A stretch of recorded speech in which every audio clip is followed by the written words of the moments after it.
Hello, good morning, and welcome to this Dawn Busters Taste Challenge. I wanted to start a little earlier, like 5:50 a.m. Central Daylight Time, but it's 5:59. And this is October 25th, 2018, and we have, from a company founded in 1939, Albertsons American Blended Whiskey. Now, when the whiskey came out, I don't know. It's been decades, though. I know that much, or at least I think that much. Matured in American oak, bottled by County Line Distillers, Louisville, Kentucky. You say, well, I never heard of them.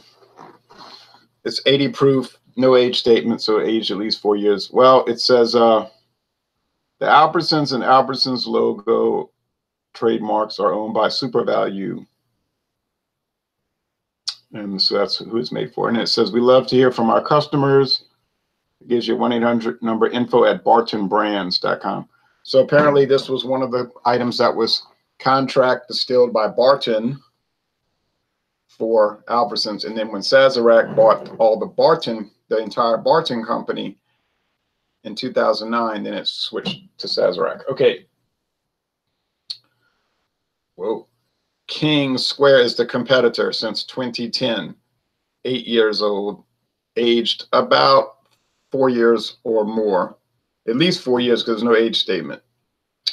Look how light. Well, you'll see that in the glass better. It's gold, straw, and the other one is amber. I've been getting mixed. They're both 80 proof, okay? I've been getting, and this one's from Auburndale, Florida. All right, bottled in Florida, bottled in Kentucky. I've been getting mixed up because I keep saying, the King Square's got this wrong, that wrong, this wrong. And then I'll go and reveal it. It's the other one. So I keep thinking I'm preferring the other brand, and I'm actually preferring King Square. So I guess that's a good statement for King Square. So I just have to remember, pick whatever one tastes better. $4.99 plus tax at Albertsons. No joke. $4.99 for this.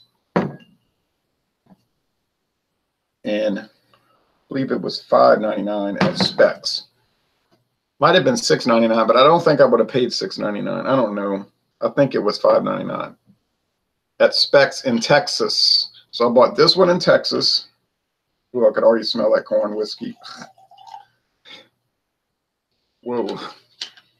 And I bought that one in Baton Rouge at the Albertsons on US Highway 61 southbound.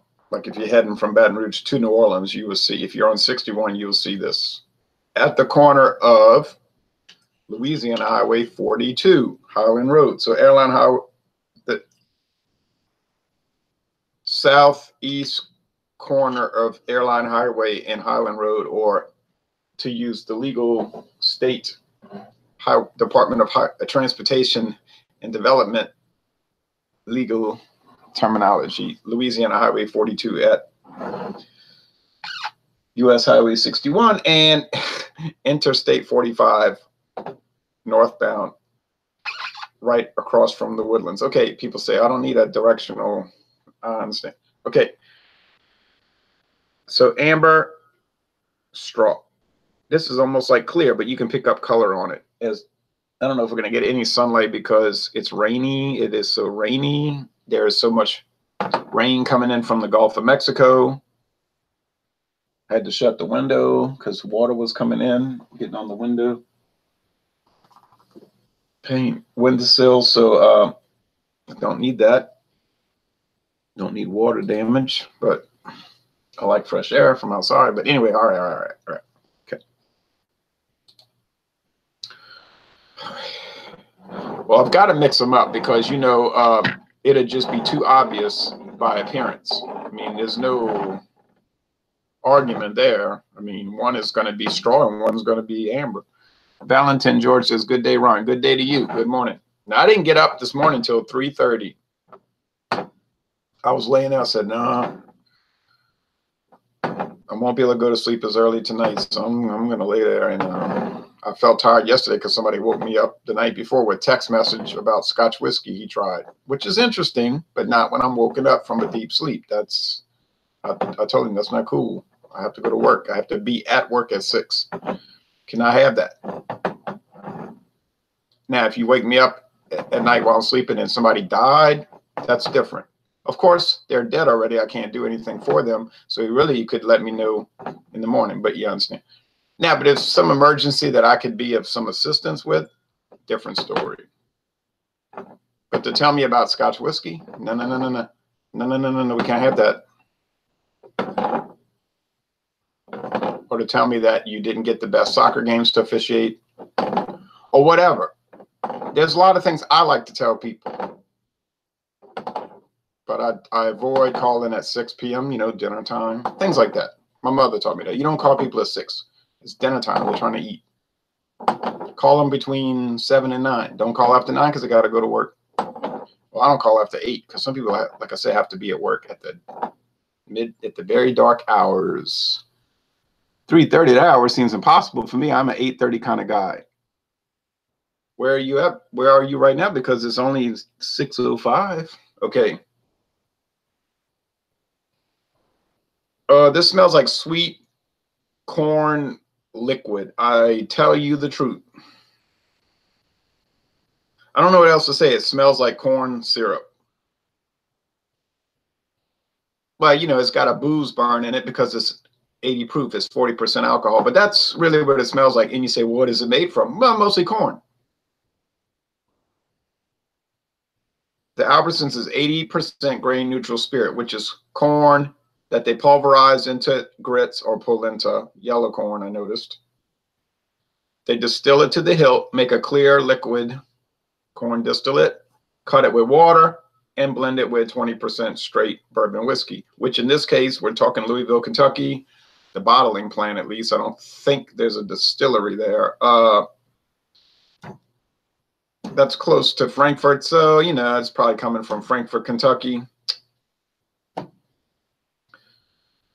And it's probably Barton. No, that's at Barton Distillery. Okay, so if it's from Frankfurt, yeah, it's probably ancient age. Something, I don't know. They might just have a base bourbon they make and don't sell it under any brand name. It just could be a base bourbon they have that they blend for the private label. Yeah, this one has the corn, candy corn, but it's more of a candy corn, the confectionery thing. And there is some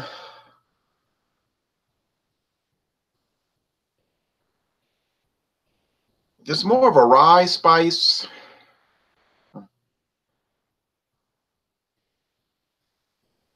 Now, another thing to consider about the King Square, I keep downgrading it and then I get it wrong. It's 72%, 72.5% grain neutral spirit, and up to it's 27.5% straight whiskey. So we've got 7.5% higher percentage of straight whiskey.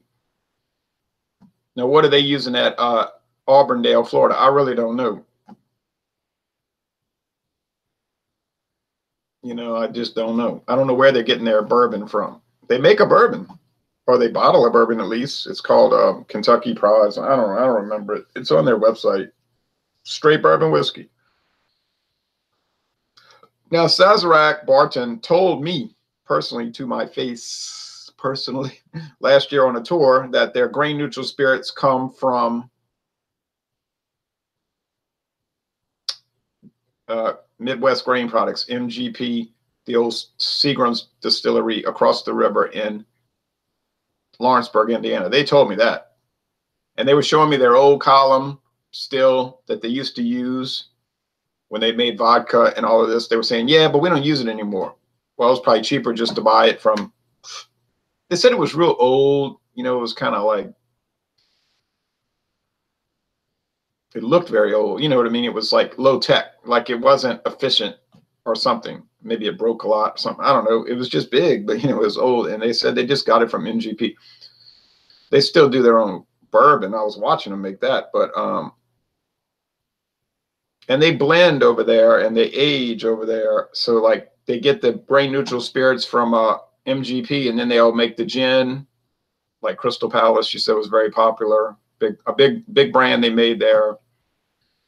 And the vodka, which they make a lot of it over there in Frankfurt, they make Wheatley vodka.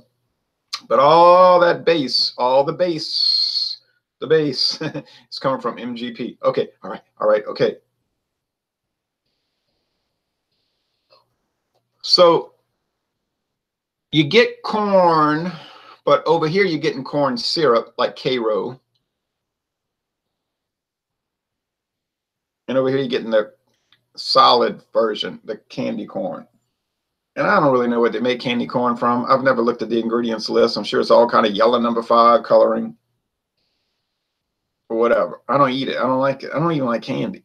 I like chocolate, but like hard candy, Lifesavers and all that. Oh, ugh, just repels me. I used to when I was little, 5. But as I got older in my later teen years, I got to where I couldn't stand it, And so people's tastes, their palates do change. I used to despise bell peppers. Now I'm a bell pepper addict. Like I love bell peppers. I love onions. I used to not like onions. Now, a lot of my life revolves around onions. Used to not like beer. True story. Ha. Well, that's a long story. I thought I didn't like beer when I was 18, but I made a tasting mistake. So I was confused for 10 years. That's all it was. It was a confusion from age 18 to 27. That's another story because I can remember now when I started thinking about it. I remember when I was age 2, 3, 4 years old, I did like beer. My parents would let me drink beer at that age, sip from their bottle while they're having a party on the back patio or whatever. And they're not paying attention. They're talking, doing whatever for hours. And so I would say, give me some beer. Let me have some. And, you'd sip it and it would be hot, And oh, it tasted so good. And who knows, as a 3-year-old, I might have had a whole 12 ounce as the day, I wasn't sitting there guzzling, but you want it. And I could just remember it tasted so good, like 1971, whatever. And my father says, all babies love beer. That's what he says. All babies love beer. And all dogs love beer. That's what he makes these definitive statements. All babies love beer and all dogs love beer. Okay. Or dogs. How do you say that? We say dogs. People say dogs. I don't know how to pronounce words. So, oh yeah, let's go to the taste challenge, shall we?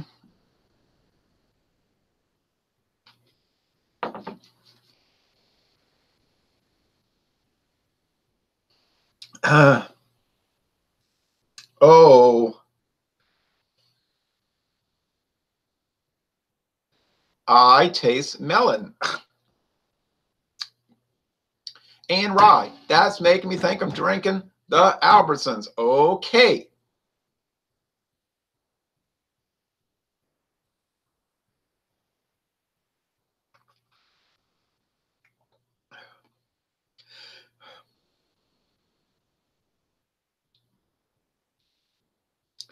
I don't know what this taste is.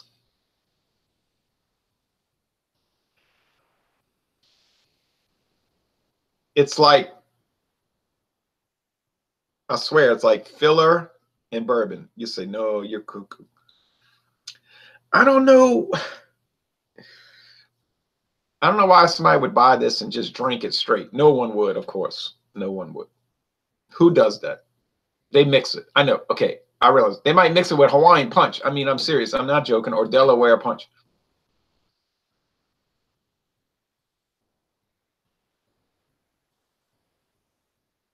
I don't think people buy this stuff and drink it straight. It's too strange. It's too vapid. It's like a filler. It's like a distilled spirit filler. I'm telling you the truth. There is a shade of like bourbon in the back, but it's not right. Like even if you get a cheap bourbon whiskey, just get Ancient Age. You can get it for $9.99 a bottle. Straight bourbon whiskey, straight though, straight.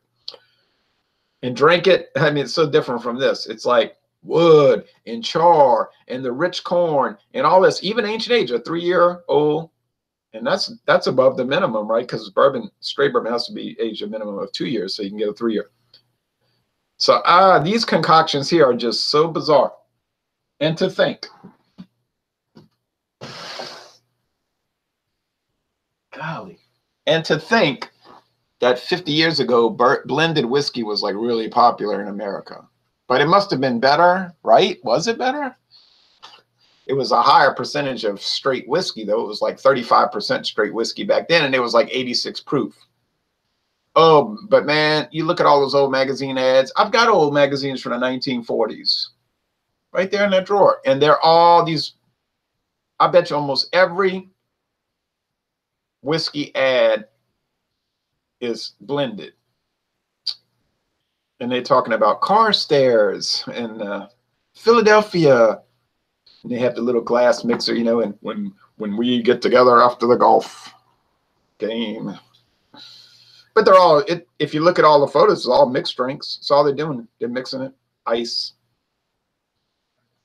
bitters. You just look at the ads. They're not drinking it straight, people. Not then. Not now. I'm doing it because I'm trying to taste the pure item.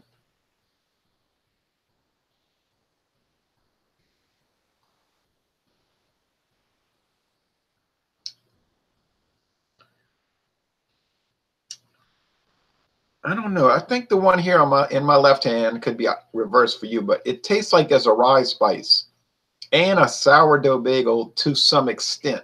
There's some under flavors. Oh, man. Now, okay, so let's say which one's better. And they both have a medium body, kind of a chewy body in a way. They're not watery. It's all that corn bulk, you know? And the finish is like moderate. It doesn't linger or drop right off, but you're not going to contemplate these things. They're not, okay, enough of that rant. They're not made for that. I keep saying that like every time.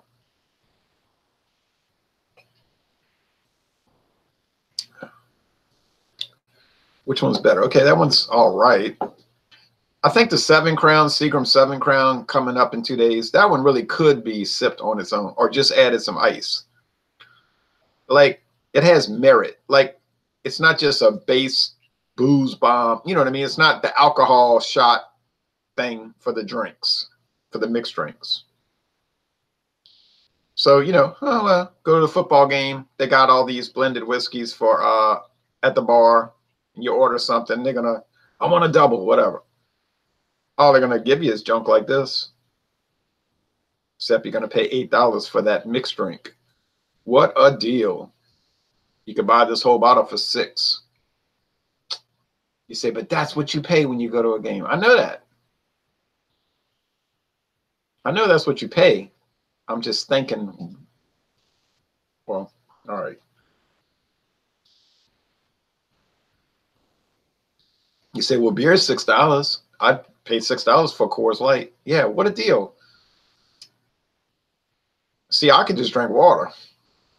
You say, you're an alcoholic. If I was an alcoholic, you think I'd drink water at a football game in a 4-hour period when they had the beer calling my name? $6 beer. Now, I knew somebody. I still know him. Oh, he was going to buy the beer at the game. I don't care what kind of price it was. He's going to get ripped off. He didn't care. He needed that beer. He needed that beer. There's your habit. There's your addiction.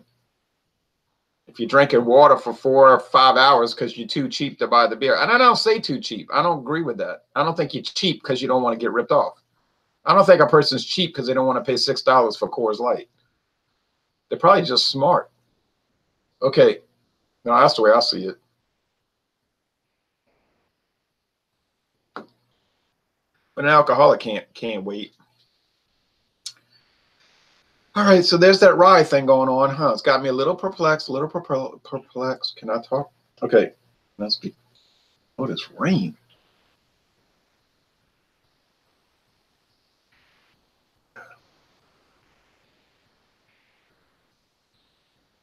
There's more rye and there's more straight whiskey here. This has got to be the King Square. It's a little better, yeah. It's a little better. Now, in what circumstances would I buy either one of these to sip? There would be no circumstance. I never bought these things to sip.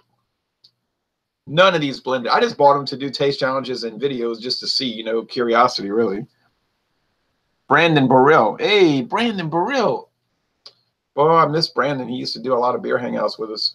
He says it's better to find better deals. That's the way I see it.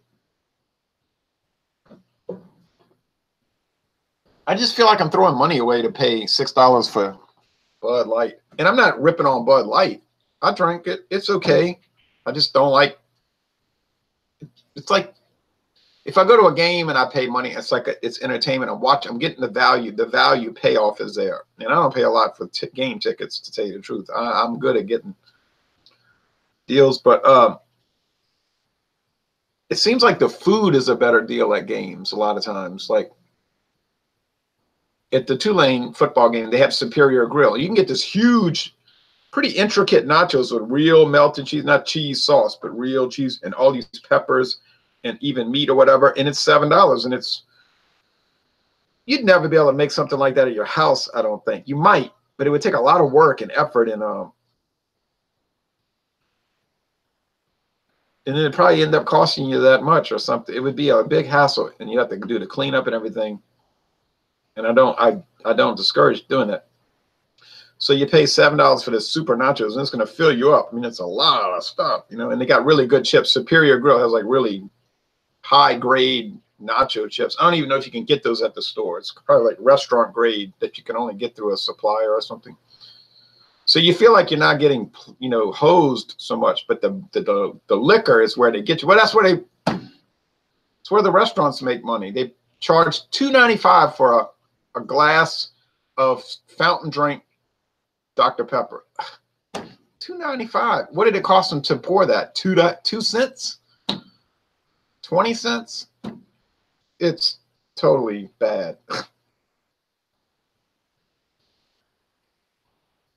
That's where they're making their money at the restaurant, I think, on those drinks. So when you say I want water, they look at you like, oh, you. Okay. Okay, King Square. I got it. Now see, hey, I used my plan of action. I finally followed the code. I broke the code a week ago, but I didn't follow the code. I broke the code. In other words, the key to the riddle was choose whatever tastes better. It's King Square. Haha. But now that's going to be a problematic Saturday morning because I have the Seagram 7 Crown. Whoa. I'm pretty sure Seagram 7 Crown is going to blow it out the water. Plus, it's even more straight whiskey, and the Seagram's is 75.25. Oh, no, it's less. What am I saying? 75. Blame it on the drink. All right, never mind. Disregard. I want to retract what I just said. No, but it's just a higher grade of grain spirits and whiskey. I think the Seagram 7 Crown is just better quality. You heard me, but I said I think. I don't know. Time will tell, because that's where the blind taste challenge comes into play. You think you know, but you don't know, but you might end up knowing. I still remember paying $12 for a 24-ounce Sierra Nevada Pale Ale at a Judas Priest concert years ago. I only bought that one beer, and that was before the show started. What a deal. So imagine $6 for 12 ounces. It's a ripoff. I mean, I am not working, making income to throw it away. And a viewer might say, you're passing judgment because I buy drinks at games and events, the circus and concert. I'm not passing judgment. I'm saying what I wouldn't do. If you want to do it, go ahead and do it. Do you have a favorite style of beer? Says Valentin. No, honestly, I do not. I like to jump around, you know.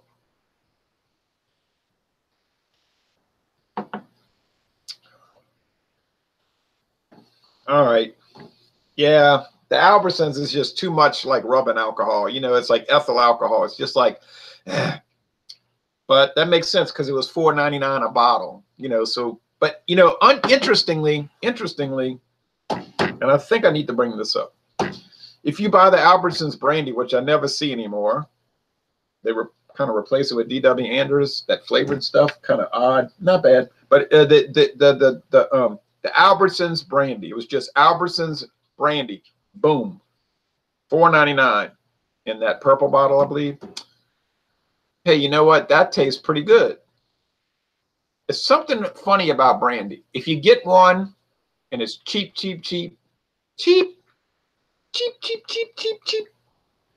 they'll be okay. Like, you know, it won't taste like grain alcohol or rubbing alcohol or there's something about it. It's better. Now you say, well, because they're not as strict on flavoring and whatnot. With whiskey, they are a little stricter. So with brandy, they can maybe add flavors to bump it up and mask badness to it. Yes, that may be true. But it doesn't really matter because you're not going to really typically find brandy for $4.99 a bottle. Brandy usually starts off at $9.99. Okay, so you generally going to find whiskey way cheaper. Okay, way cheaper.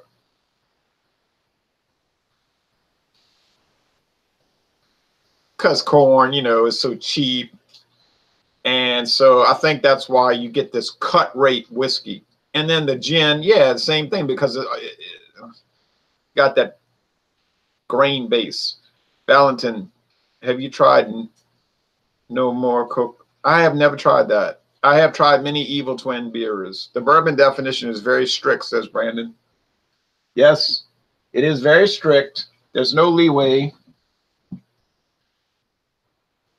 But there's leeway within the restrictions, you understand? Like the restrictions are non-negotiable. No negotiation. But within the parameters, you have a lot of wiggle room. As long as you follow the guidelines, you got bourbon. Now, if you don't follow the guidelines, then you can sell it as straight whiskey. Like early times, whiskey. So a lot of consumers won't care. They don't care. They just drink. And it's funny because you get some consumers saying, I love whiskey like early times, but I hate bourbon. It's like, oh, okay. Early times is bourbon, except for one qualification. It's aged in a used barrel.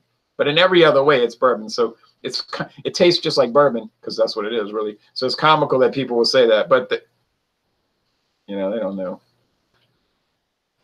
How old are you, Ronald? Says Jornak. Well, I'm old enough for some things, but I'm not old enough for other things. You know what I mean? Some things I'm old enough for, like voting. But other things like Medicare, I'm not old enough for, or Social Security. So it's kind of like one of those falling in the middle.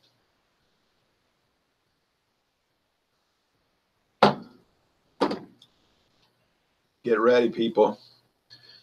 People, are you ready? Because in 2 days, the big one,